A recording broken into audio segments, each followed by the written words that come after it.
Boa noite. Esse é o nosso portfólio reflexivo em matéria de imagenologia.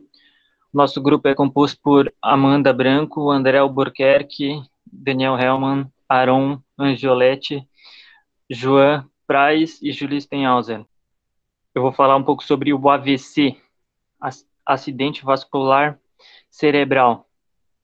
Eu vou dar uma introduçãozinha rápida. Ele também é acidente vascular encefálico, também conhecido como acidente vascular cerebral, AVC, um acontecimento muito fatal que é classificado em dois tipos, o isquêmico e o hemorrágico. O isquêmico é o tipo mais comum, responsável por 80% dos casos. Os sintomas surgem de repente e dependem da área afetada. No acidente isquêmico transitório, os sintomas são passageiros. Ele, ele acontece de que forma? A obstrução arterial por embolia ou trombose, ou seja, suspensão do fluxo sanguíneo em algum local do cérebro, impossibilitando a chegada de oxigênio. Uma imagem ACM hiperdensa. ACM significa artéria cerebral média. No exame não contrastado, pode ser considerado um sinal tomográfico precoce do AVC isquêmico e representa o trombo no interior da ACM, da artéria cerebral média. O acidente vascular cerebral hemorrágico. Ele ocorre com uma ruptura no encéfalo, o que leva à hemorragia. Ocorre na camada entre o cérebro e a meninge, ou dentro do próprio tecido cerebral. Representa apenas 20% dos casos. Seus sintomas incluem dor de cabeça muito forte, que de repente pode vir acompanhado de perda de força e sonolência. Aqui nós temos uma TC de um AVC hemorrágico. Aneurisma está indicado ali na setinha, esse espaço branco, onde o que seria o aneurisma? Seria uma dilatação anormal de uma artéria que irriga o cérebro, geralmente localizado nos pontos em que ela se bifurca. Hemorragia intracerebral. Pode se desenvolver em pessoas que sofrem contusão cerebral ou um hematoma epidural. Os hematomas subdurais agudos podem causar edema no cérebro. O hematoma e o edema podem resultar no aumento de pressão dentro do crânio, a pressão intracraniana, o que pode piorar os sintomas e aumentar o risco de morte. A gente vê que tem uma massa na T1 e tem uma imagem de T1 e T2, indicada pelas setas, e essa bola que tem, essa massa que tem, seria a hemorragia. Hemorragia subaracnoide. O extravasamento súbito de sangue no interior do espaço subaracnoide. Compreendido entre a camada interna, ou seja, a pia mater, e a camada intermediária, a aracnoide. Seriam as meninges, né, que envolvem o cérebro. A causa mais comum de sangramento espontânea é a ruptura de um aneurisma. Então ele explicou que era o aneurisma, a ruptura deles é a causa mais comum. Os sintomas eles incluem a cefaleia intensa, súbita, muita dor e geralmente com perda ou comprometimento da consciência. Essa hemorragia subaracnoide, a gente tem duas imagens. Imagens de TC axial, sem contraste, em dois pacientes diferentes, que mostram áreas de alta atenuação. Assim, a gente pode ver na ponta das setas, as setas estão nos sulcos ali, e ali a gente vê bastante atenuação, né? E na fissura, isso na imagem A, na fissura, Silvius, à direita, na imagem B. Tudo isso consiste com hemorragia subaracnoide. Hematoma epidural. Bom, o hematoma epidural é o acúmulo de sangue entre a dura mater, né, que é a membrana que reveste o cérebro, e o crânio. É tipicamente causado por um trauma agudo na cabeça que rompe a artéria da meninge média. O hematoma epidural tem sua localização mais frequente a nível do lobo temporal, entre o osso e a dura mater. E temos também o hematoma subdural, que é a acumulação de sangue no espaço dos meníngeos, na sequência de um traumatismo craniano, com lesão das pequenas veias que atravessam o espaço subdural. A hemorragia tem lugar entre a aracnoide, que envolve o cérebro, e a dura mater, que está em contato com o crânio. tem uma imagem com os dois hematomas, o subdural à direita e o epidural à esquerda, que esse daí é um exame de TC axial, que mostra a coleção de alta atenuação em forma de crescente. Hemorragia subaracnoide. Sangramento no espaço entre o cérebro e o tecido que cobre o cérebro. Geralmente ocorre devido a um vaso sanguíneo inchado, que ele se rompe e causa um aneurisma. Pode levar a danos cerebrais permanentes ou morte se não for tratada rapidamente. O principal sintoma é uma dor de cabeça súbita e forte. A gente pode ver nessas 3 imagens, isso é 3 horas após a oclusão.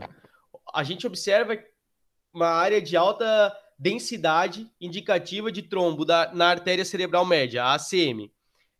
A gente pode ver isso na ponta das setas ali. Também se observa um extenso edema no hemisfério direito. No hemisfério esquerdo, ele é saudável, então são mostradas as regiões classificadas pelo aspecto. O score do aspecto é de apenas 3, com menos pontos para baixa atenuação na ínsula direita, o núcleo lentiforme posterior das áreas corticais. Ali a gente vê M1, M2, a imagem ao meio, M3, M4 e M5, que daí já são M4 e M5, já são na imagem 3. O edema ele envolve mais de 1/3 do território da ACM e o aspect é muito inferior a 7. Então, ambos prevendo que o paciente não seja indicativo, um bom candidato à trombólise. O C é a artéria carótida. A gente pode ver na imagem do meio. O I é o núcleo lentiforme. O 1 ali em algarismo romano é a ínsula. E a CI é a artéria carótida interna. Aqui a gente tem a perda dos vasos já, né? Do vazio de fluxo, que seria 6 horas após a oclusão da artéria carótida interna direita, né? Então aqui a gente pode observar essa perda, né, do vazio do fluxo vascular da artéria carótida interna, né, que foram disse no último slide, e também nos ramos da artéria cerebral média. No caso, em comparação com a permeabilidade vascular observada no lado esquerdo, né, hiperintensidade, que está se movendo na região de Silves, posterior à direita, indicativo de formação precoce de edema nessa T2. Aqui, no caso, a gente tem um edema em isquemia precoce, né, que no caso, esse paciente aqui se encontra irresponsivo, com tempo de início de sintomas desconhecidos. O edema é detectado como uma área de alta intensidade de sinal e leve apagamento dos sulcos do território da artéria cerebral média esquerda, né, nas imagens axiais ponderadas em T2.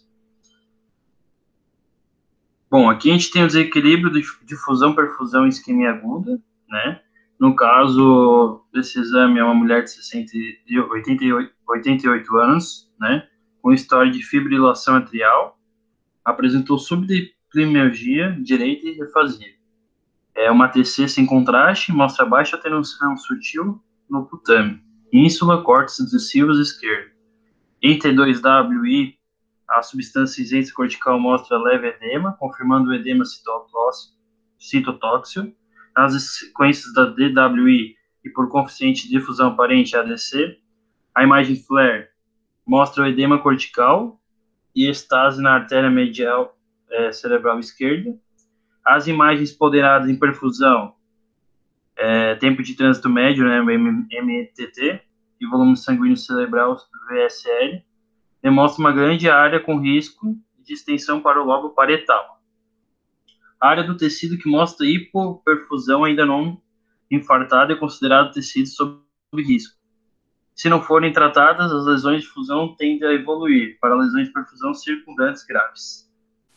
Bom, tumores cerebrais. Os gliomas, eles são uma massa supratentorial intraaxial primária, que é mais comum em adultos, são responsáveis por 30% dos tumores cerebrais de todos os tipos e 80% de todos os tumores cerebrais malignos primários.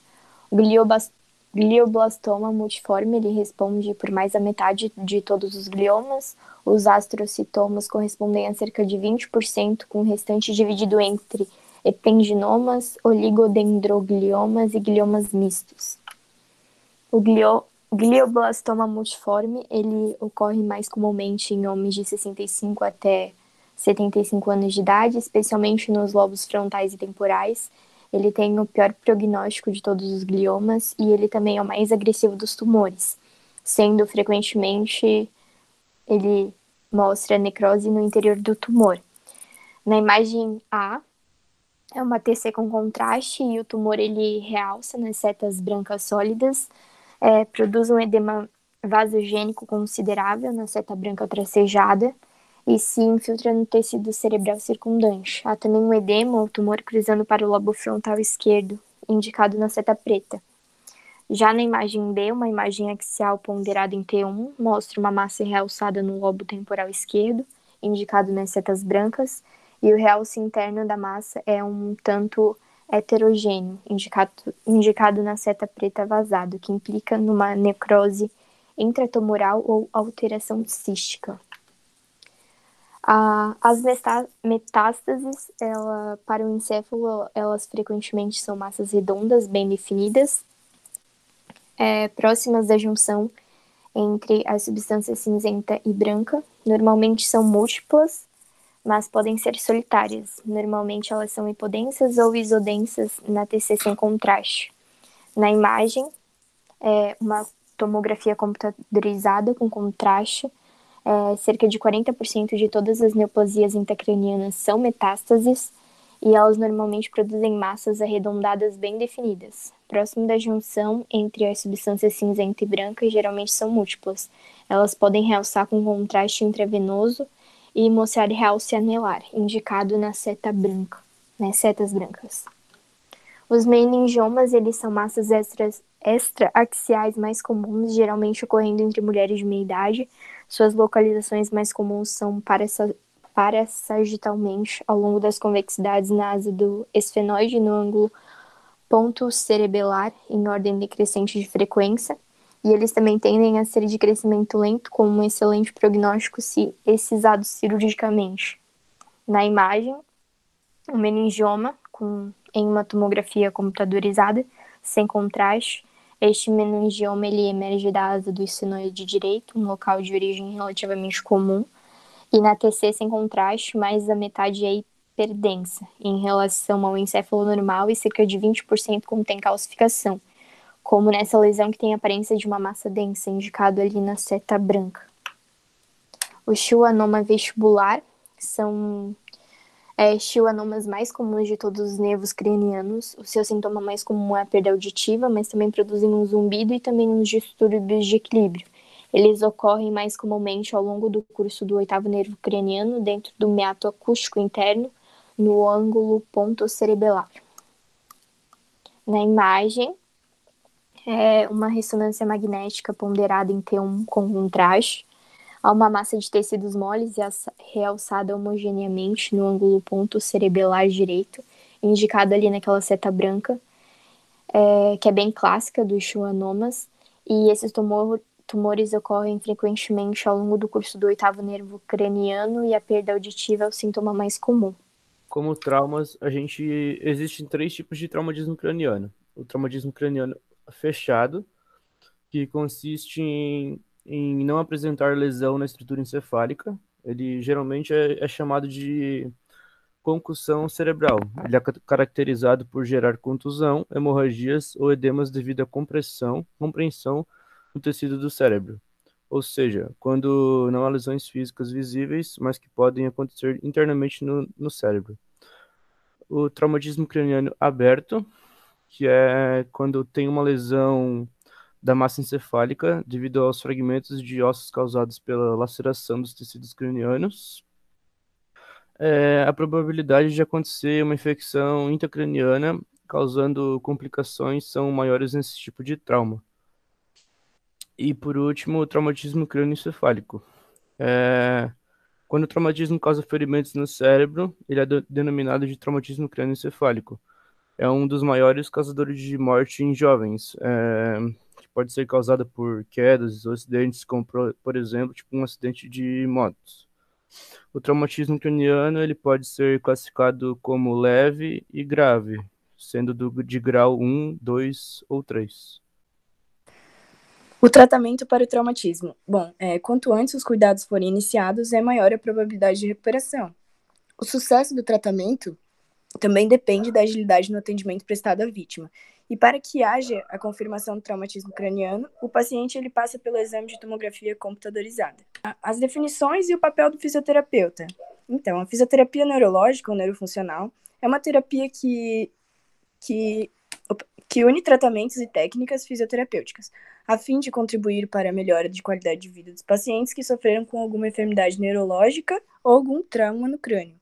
Além disso, percebe-se que com a prática da fisioterapia neurofuncional, a recuperação desses pacientes é bem mais rápida.